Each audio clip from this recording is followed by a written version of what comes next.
Back. We're continuing to explore the link between domestic violence and mass shootings on the heels of the Sutherland Springs church massacre and the gunman's known past as an abuser. A recent report from a gun control group shows more than half of mass shootings relate to domestic or family violence. We have joining us right now is Laura Acevedo, mother of a domestic violence victim, along with Marta Pelaez from Family Violence Prevention. Good morning, ladies. Good morning. Laura, your daughter was a victim of domestic violence. Tell us what happened. Well, this happened back in 2011. Kristine was a nursing student at the time. She had been in a 3-year relationship with her ex-boyfriend, which I would say the last year, of the relationship, that's when things started to change, and the whole dynamics of the relationship, started to kind of spiral downward. He became very obsessive, very possessive, and very controlling of her. I think it was because prior to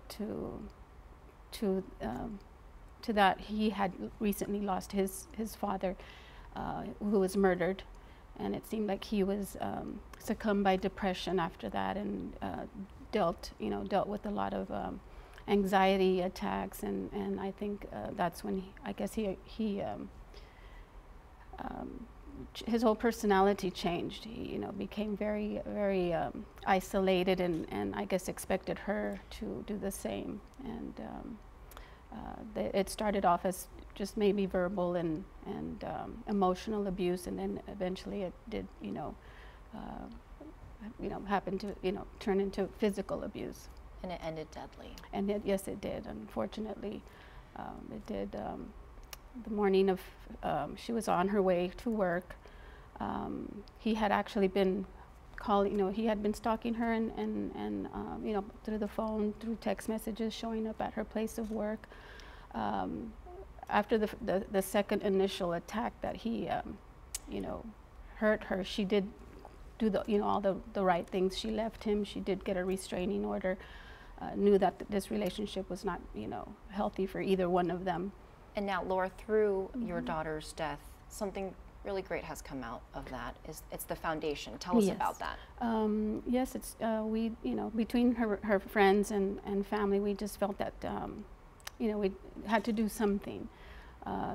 Raise awareness. We just felt like this is just something that happens, way too often. Once it happens, we don't hear about it until it's too late, until a tragedy happens. So, we just felt like we needed to open up, open up that aspect of, speaking out and letting people know that, about, domestic violence and its consequences, which are often deadly. Absolutely, and opening that dialogue. And Marta, how can we get involved to stop the violence? I would say that helping us raise the voice, like Laura says, it's very important that people understand what it is.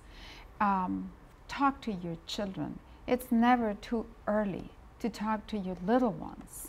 As soon as they can comprehend that they need to relate respectfully to one another, even when they're playing with their very own toys, you can have a word or two letting them know that it's not okay to hit, to be aggressive.